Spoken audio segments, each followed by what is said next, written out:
மறைமலை நகர் அருகே குடியிருப்புகளுக்கு ஒட்டிய பகுதியில் புதியதாக மதுக்கடை திறக்க தமிழக வெற்றிக் கழக கட்சியினர் எதிர்ப்பு தெரிவித்ததால் அப்பகுதியில் பரபரப்பு ஏற்பட்டது.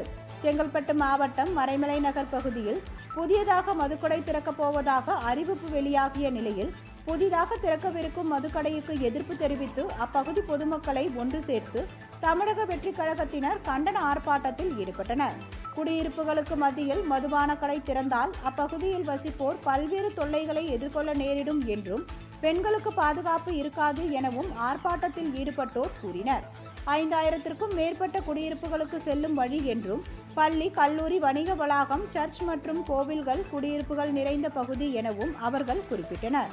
ஆர்ப்பாட்டத்தின் போது திடீரென கடையை முற்றுகையிட முயன்றதால் போலீசாருக்கும் ஆர்ப்பாட்டக்காரர்களுக்கும் இடையே சிறிது நேரம் தள்ளுமுள்ளு ஏற்பட்டது. இதனால் அப்பகுதியில் சற்று நேரம் பரபரப்பு காணப்பட்டது.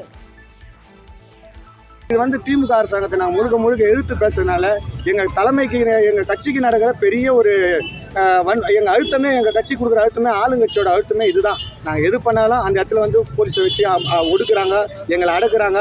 முடிஞ்ச இல்லைன்னா ஸ்டேஷனுக்கு ரிமாண்ட் பண்ணு, ஏற்று வண்டிலன்றாங்க. இந்த ஒயின் ஷாப்பை கண்டிப்பாக இங்கேருந்து எடுக்கிற வரைக்கும் எங்கள் போராட்டம் மீண்டும் தொடரன்றதை